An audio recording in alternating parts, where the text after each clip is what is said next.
Friends, स्वागत है आपका हमारे यूट्यूब चैनल पे। आज की वीडियो में हम छोटे क्वेश्चन और इम्पोर्टेंट फार्मूला के बारे में बात करेंगे। जैसा कि आपको विदित है कि 27 मार्च को कक्षा 12th का मैथमेटिक्स का एग्ज़ाम है और आप सभी एग्ज़ाम की तैयारियों में लगे हुए हैं। तो आज मैं क्लास 12th के मैथ के टॉपिक आव्यूह मैट्रिक्स के बारे में चर्चा करूँगा। तो सबसे पहले आव्यूह या मैट्रिक्स की परिभाषा क्या होती है। तो आव्यूह संख्याओं या फलनों का एक आयताकार क्रम विन्यास होता है। इन संख्याओं या फलनों को आव्यूह के अवयव कहते हैं।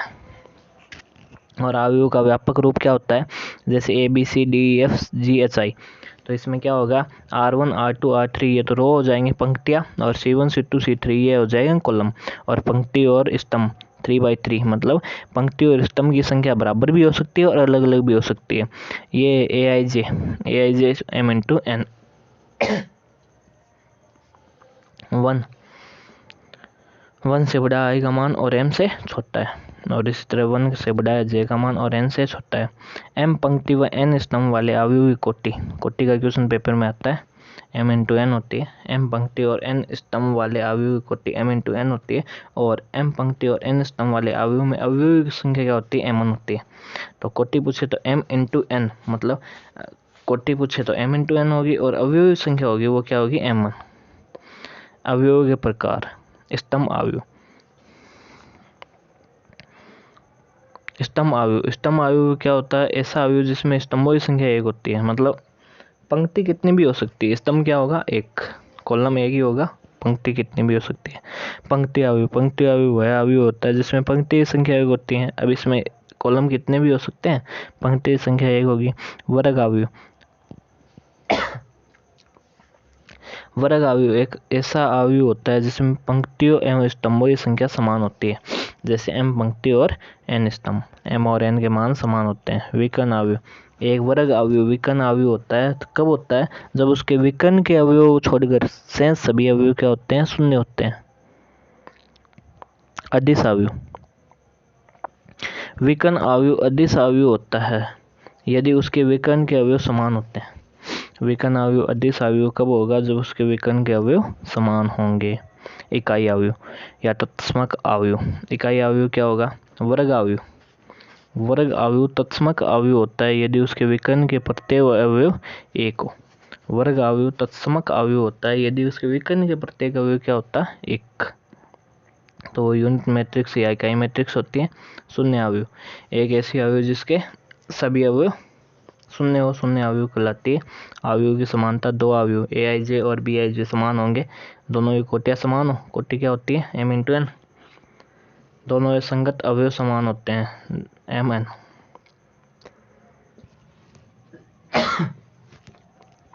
अब अगली प्रश्नावली, आव्यूह पर संक्रिया। संक्रिया क्या होता है, आव्यूह का योग। दो आव्यूह का योगफल तभी संभव है जब पंक्ति और स्तंभ की संख्या समान हो। दो आव्यूह योग कब होगा, जब पंक्ति और स्तंभ की संख्या समान हो। तो हम नॉर्मली योग करते हैं वैसे योग कर लेंगे। और उसी प्रकार अंतर में भी क्या होगा, पंक्ति और स्तंभ समान है तो हम नॉर्मली अंतर कर लेंगे। एक आव्यूह का एक अदिश से गुणा, एक आव्यूह का एक अदिश से गुणा, जैसे कोई राशि k से गुणा करेंगे तो आव्यूह में उपस्थित अंतर के सभी अवयव वो k से गुणा हो जाएंगे।